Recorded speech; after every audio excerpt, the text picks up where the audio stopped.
A restless mind churns like a stormy sea.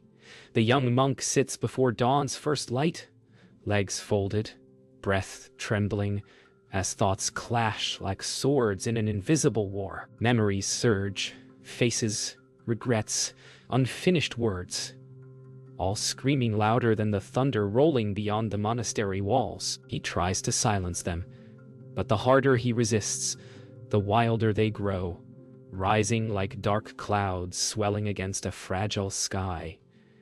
His heart becomes a battlefield, his breath the faint drum of war. Yet, amid the chaos, a distant bell rings, clear, unwavering, cutting through the storm with a single note of stillness.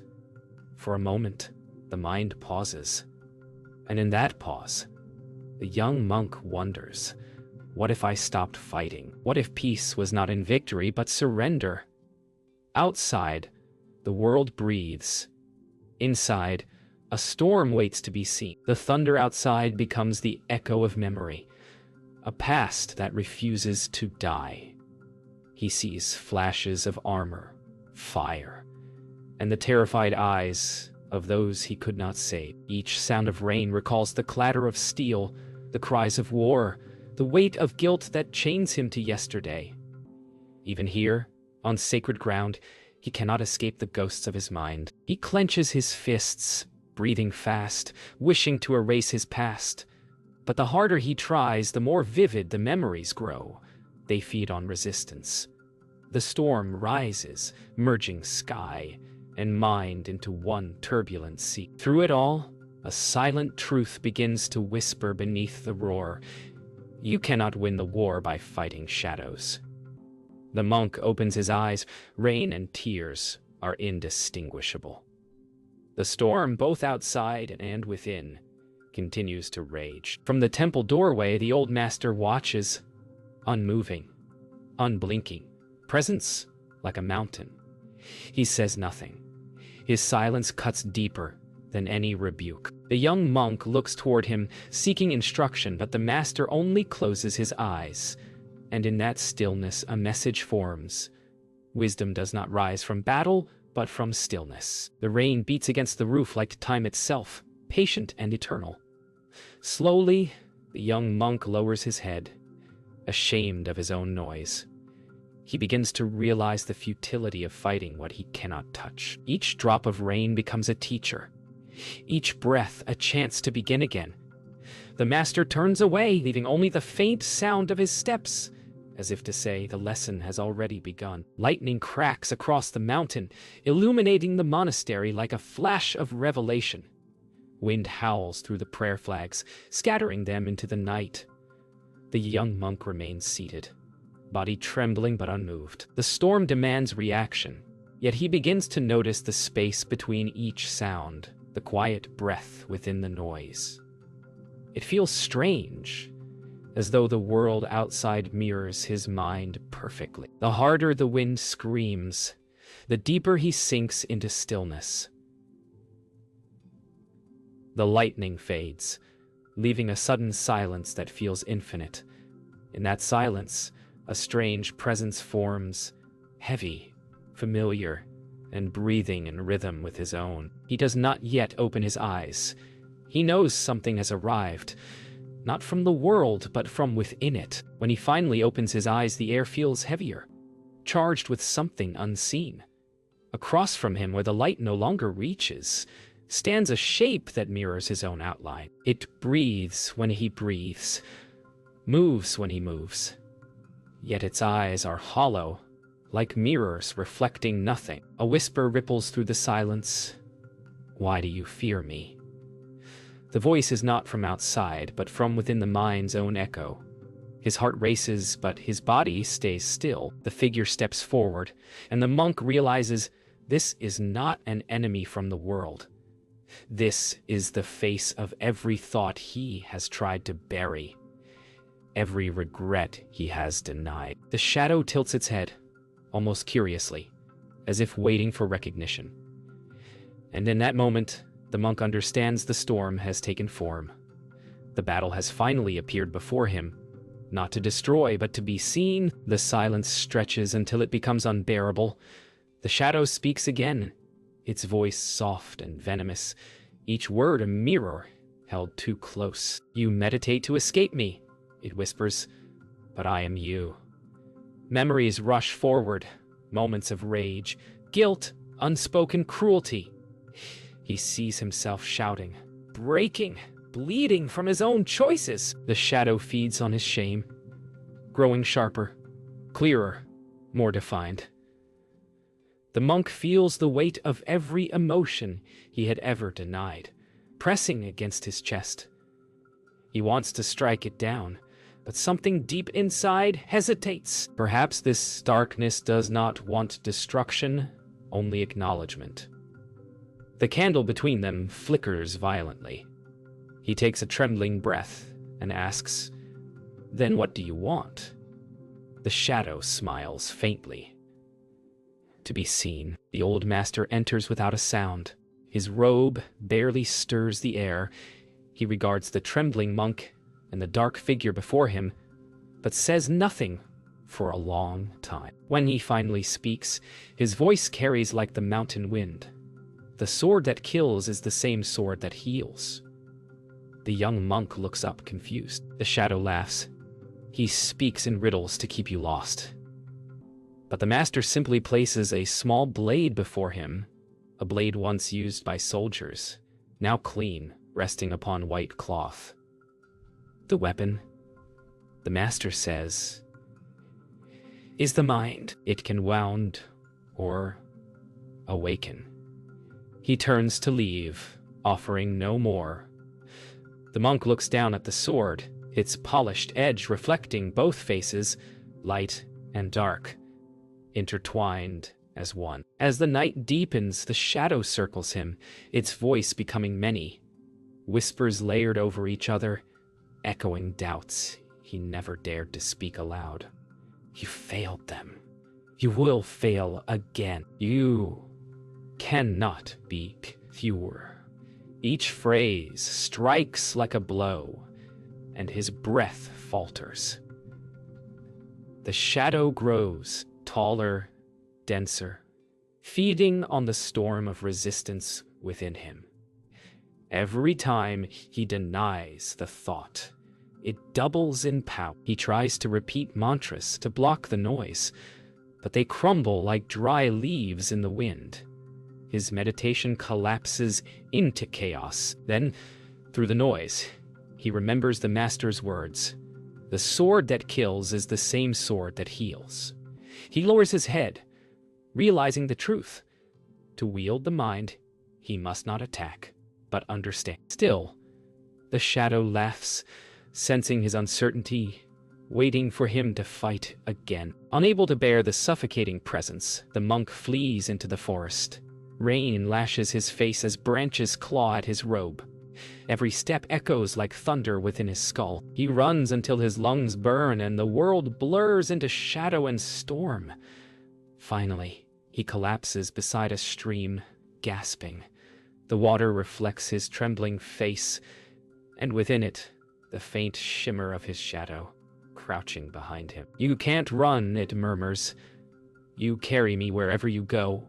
Exhausted, he stares into the flowing current, realizing that his reflection shifts constantly, never holding form. The water keeps moving, never fighting the stones that break its path. He closes his eyes. The forest hums with night. For the first time, the sound of rain begins to calm rather than wound him. When the storm finally quiets, he senses another presence. Not the shadow, but something gentler. From between the trees, a cloaked figure approaches, carrying a bamboo staff. The air around him feels different. Lighter, untethered, like moving wind. The monk looks up. The stranger's face is hidden beneath a straw hat. Do not fight, the stranger says softly. Watch. The words cut through him more deeply than any sword. Before he can reply, the wind stirs and the figure is gone, vanishing as if dissolved into air itself. The forest grows still, save for the whisper of flowing water. The monk sits there long after, breathing slowly, repeating the stranger's words within his mind. The rain has stopped. The shadow lingers at a distance, watching him with unreadable eyes. For the first time, he does not turn away. Dawn breaks gently across the mountain. Mist drifts like breath over the monastery's silent roofs. The young monk returns, weary but changed. His body is soaked and torn, yet his gaze carries a new stillness, a quiet that even the wind cannot touch. The shadow follows him, thinner now, uncertain. It no longer mocks. It watches. He sits again before the same candle, breath steady, and allows the thoughts to come. Guilt, fear, self-loathing, all rise like bubbles through water. But instead of crushing them, he observes them drift and vanish. The storm does not cease, but it no longer controls the sky. For the first time, he feels something close to peace. Perhaps peace, he realizes, is not the absence of storm, but the calm eye within it. The bell rings again, not as a call to battle, but a song of return. 920 characters, hours pass in silence. The candle burns low. The shadow shifts restlessly, fading in and out of form as the monk's breath remains steady. The more he watches without reaction, the less substance it holds. Once it towered over him. Now it trembles like smoke above a dying flame. Still it whispers, desperate to be heard, "If you stop fighting, I will consume you." But he knows this voice now. It is fear itself, disguising dependence as strength. He closes his eyes and smiles faint. "Then let me be consumed." The words echo softly, not as surrender, but as freedom. The shadow wavers, confused, its shape unraveling into drifting tendrils of light and darkness. For the first time, it begins to dissolve. Not defeated, but released. Rain begins again, gentle this time. No longer a storm, but a whisper. Droplets slide from the roof and strike the stone courtyard like steady heartbeats. The young monk opens his eyes, seeing the world without distortion. The war-torn memories that once haunted him now return as distant visions, stripped of pain. He no longer feels the need to fix them or flee from them. They are simply what was. Each sound of rain reminds him that nothing lasts, not joy nor sorrow. Even the shadow, fading now, bows slightly, as if thanking him for being seen.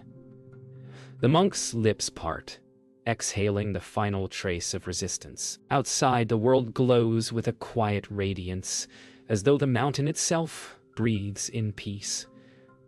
The storm that once ruled him has become his teacher. Later that morning, the old master sits with him beneath the old pine. Neither speaks for a long while. Only the sound of wind through branches fills the air. Finally, the master lifts a small cup of tea, offering it to him. "An empty cup can hold anything," he says. The monk takes the cup, gazing into its still surface. Clear, simple, unburdened, he understands. His mind, once filled with noise, now feels like this vessel. Open. Thoughts come, but they do not stay. Emotions rise, but they do not wound. The shadow no longer lingers because there is nothing left for it to cling to. The old master smiles faintly, sensing the understanding without needing words. The monk bows in silence. The world, once heavy, now feels weightless, as if every breath is a prayer answered. That night, as the moon rises, the young monk meditates once more. This time, the hall feels different, wide, infinite, boundless, as the sky itself. The air hums softly, and within the silence he sees a faint light form before him. It is not the shadow now, but a child. Calm, radiant, smiling. The boy sits opposite him, mirroring his posture. He realizes this child is the part of him untouched by time or pain, the clarity that existed before the storm. Tears gather in his eyes, not from sorrow but from recognition. The boy bows, then fades gently into moonlight. The monk remains still, heart expanding with a serenity deeper than words. The battle has turned to stillness. The stillness has turned to light. The light has turned to peace. Morning unfolds softly across the monastery grounds. The young monk sits in stillness, the world now quiet yet alive with hidden music. His breath aligns with the rhythm of wind through cedar leaves. The shadow remains, faint, almost transparent, standing beside him like a reflection that refuses to leave. But there is no fear now, no urge to banish it. Instead, he looks upon it with calm curiosity. "You followed me long enough," he whispers within. The shadow does not answer. It merely mirrors his stillness. Slowly, he begins to understand. This presence has never been his enemy. It was his teacher in disguise, showing him the parts of himself he could not face. He bows slightly toward it, not in submission, but in gratitude. For in seeing the darkness clearly, he has begun to see himself fully. As he breathes deeper, the shadow trembles, its edges flickering between form and light. It speaks softly now, not with mockery, but longing. "If you stop fearing me, what will I become?" The monk's heart opens like the petals around him. He answers silently. "You will become free." The words ripple through the air like wind over still water. The shadow shivers, the black mist unraveling into threads of silver. For every moment of compassion he extends, its darkness softens, thins, and merges with the surrounding light. The monk realizes the truth the master once hinted at. Compassion is not the opposite of darkness. It is its transformation. What he once resisted, he now embraces. The rain of thought has not ceased, but every drop now nourishes instead of drowning him. Hours drift by like passing clouds. The monk remains unmoving as the final fragments of the shadow scatter into air. The garden glows faintly under the noon sun, each leaf trembling with quiet awareness. The last whisper of the shadow lingers.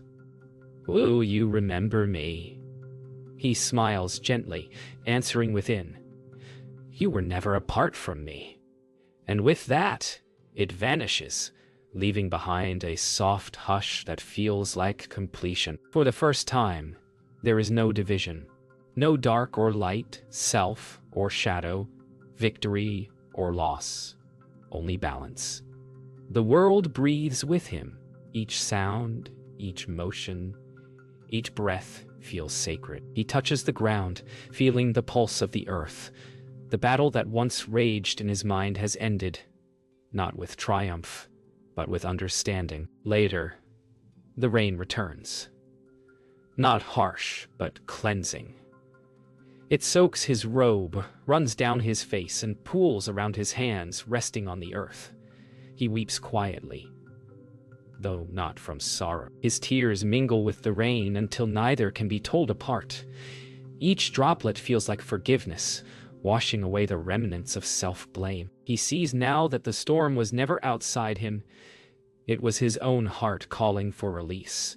As the rain falls, he bows deeply to the soil, to the clouds, to everything that once brought him pain. Gratitude swells within him, vast and uncontainable. The garden hums with life, and the bell rings distantly, not to summon, not to warn, but to celebrate the moment when a heart learns how to bow to itself. From the temple steps, the old master watches quietly. His eyes, deep and bright, reflect both joy and stillness. He senses the transformation, though no words are exchanged. The young monk rises from the wet earth, hands steady, gaze open and luminous. The master nods once, the faintest of smiles appearing, not approval, but acknowledgement. The journey of the mind is never about defeating darkness, but learning to see light within it.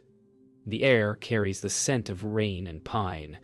The sound of dripping water harmonizes with the beating of his heart. As the monk walks back toward the temple, each step feels lighter, each breath wider.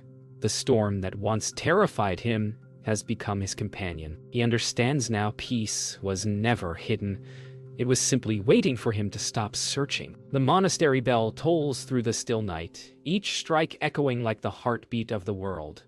The young monk sits beneath the ancient pine, eyes closed, listening not to the sound, but to the spaces between. Thoughts arise. Old fears, self-doubt, fragments of guilt, and vanish as quickly as they come. His breath becomes a river, flowing freely, touching every corner of his being. For the first time, he perceives the self as both transient and unbound. The shadow no longer appears.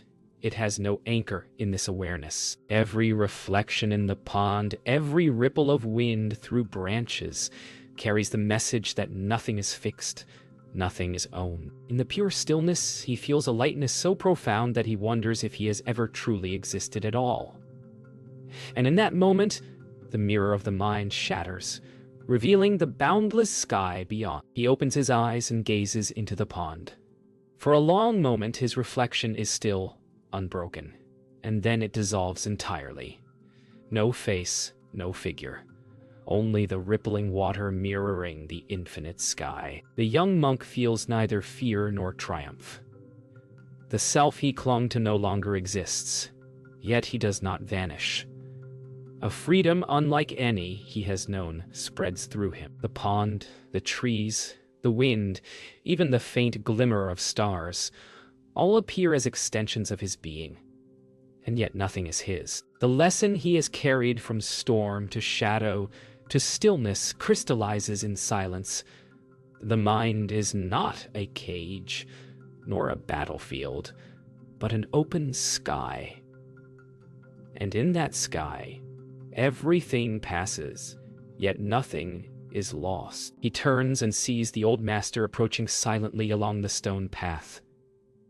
Their eyes meet, and no words are exchanged. None are needed. In the shared gaze, the young monk senses both compassion and affirmation. Every shadow he feared, every storm he endured, has led to this unbroken awareness. He is no longer the same monk who trembled beneath the storm. He is a mind unbound, aware of thoughts without grasping, seeing fear without fleeing, welcoming sorrow without attachment. The wind stirs the leaves above, echoing the inner quiet that now flows through him. The pond ripples once, and he smiles faintly. The mirror has shattered, yet in the fragments the whole sky remains. From a distance, the monastery bell tolls again, but now it resonates differently. Each vibration flows into the young monk's chest, steadying him, connecting him to the eternal rhythm. The wind carries 1,000 unseen sounds, rustling leaves, the faint drip of water, the murmurs of the night. He realizes that all thoughts are fleeting ripples, and the mind is like the pond, reflecting, receiving, yet untouched by disturbance. The self, once fragile and fractured, has returned whole not by grasping, but by letting go. He steps lightly toward the temple, sensing the presence of life in everything around him. Nothing is separate.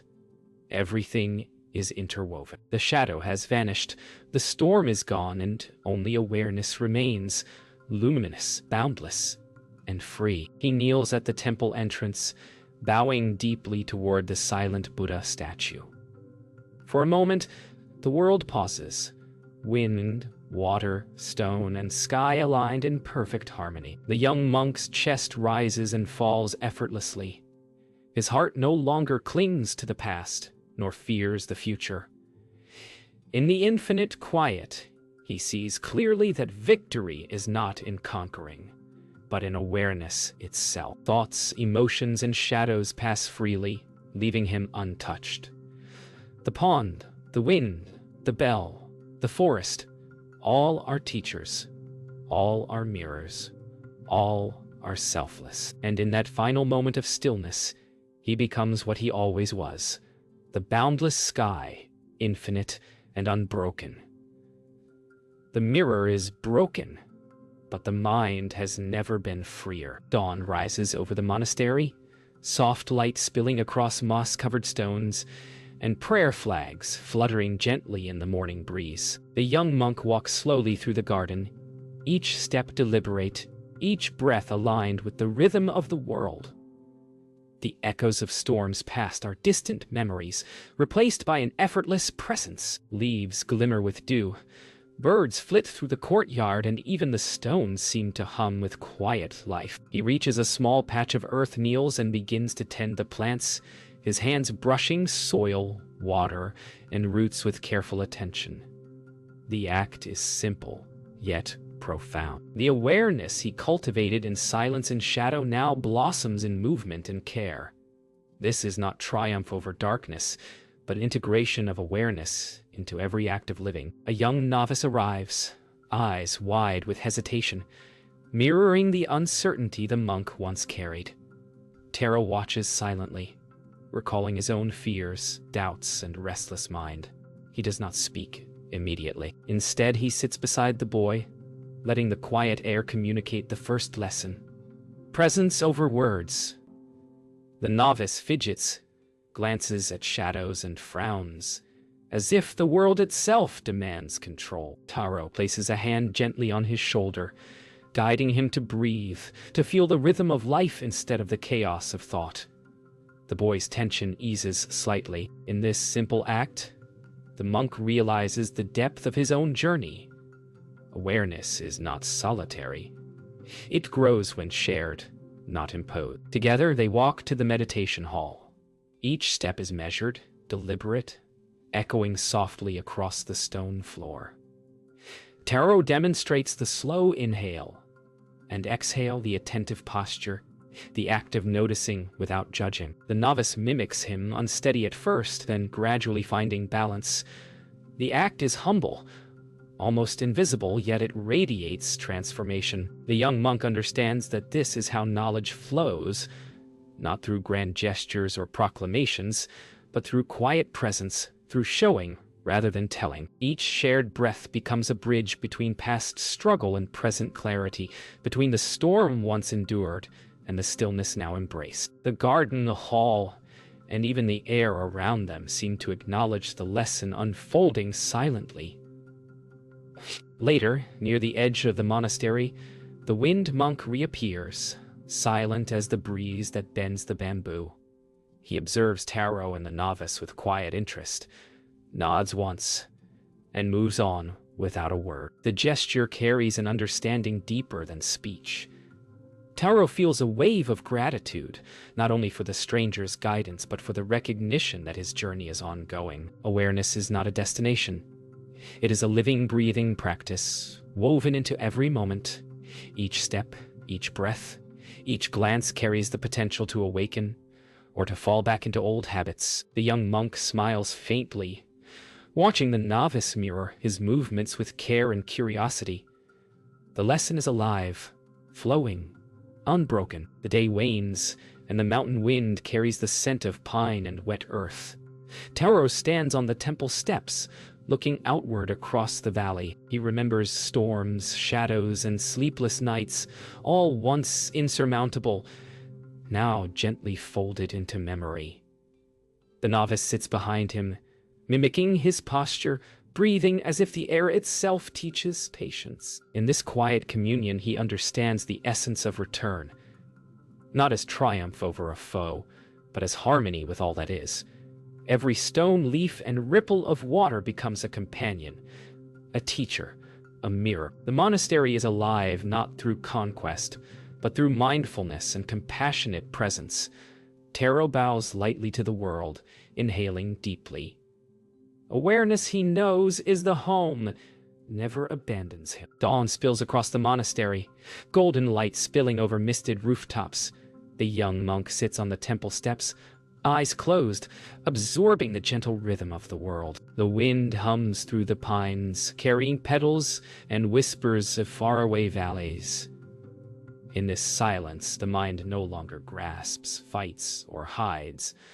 Thoughts arise and dissolve effortlessly, like clouds passing across a limitless sky. He feels the full weight of impermanence, of the ephemeral nature of all things, and yet a profound freedom blooms. Nothing is his, nothing must be controlled, and in this clarity, Everything is complete. The mountain breathes with him.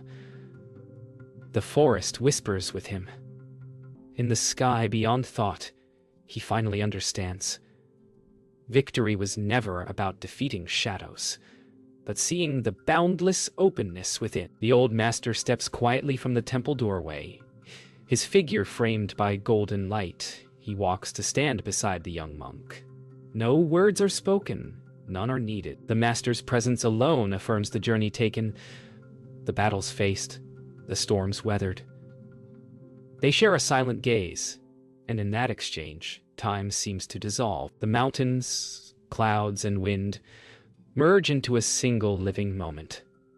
The young monk smiles faintly, feeling a unity with all things, with life, with thought, with emptiness itself. The master bows once, a gesture not of authority, but of recognition.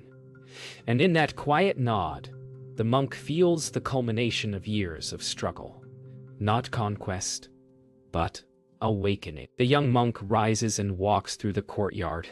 Each step resonates with the rhythm of his own heart, a melody aligned with the wind, the stone, the rustling leaves. Nothing is separate. Shadows, thoughts, and fears are no longer adversaries, but reflections passing freely in the infinite awareness of the mind. He stops at the pond, now calm and mirror-like. His reflection returns, serene, luminous, and unbroken. For the first time, he sees himself as he truly is, not trapped, not divided, but spacious, open, and complete. Every ripple of water, every drifting leaf, every note of the distant bell carries a silent lesson. The self is not a fortress, but the sky itself, limitless, free, boundless. A bird takes flight from a nearby branch, wings slicing through the vast morning sky. The young monk watches it rise, effortless and free, feeling a kinship he cannot name. All attachments, fears, and judgments dissolve like mist. The mountain seems to stretch infinitely, and he is neither above nor below it, but part of its unfolding. Each breath becomes both movement and stillness. Each thought a ripple that leaves no trace. He smiles, fully awake to the wonder of existence, the impermanence of life, and the clarity of presence. The bird disappears beyond the horizon, and in that vanishing he understands. Liberation is not found in achieving, controlling, or conquering, but in witnessing, letting go, and simply being. He returns to the temple steps, kneeling before the Buddha statue one final time. The courtyard is quiet, the pond perfectly still, petals drifting lazily from distant trees. The old master has departed silently, leaving only the young monk and the boundless sky above. He closes his eyes, feeling the rhythm of life pulse through every fiber of being. Nothing belongs to him, yet all is intimately connected. Thoughts, shadows, storms, and memories rise and fall like waves on an infinite sea, leaving him untouched, expansive, free. In this ultimate stillness, he realizes the truth of every lesson, every struggle, every storm. He who stops fighting wins. The sky beyond thought is endless, and he is home.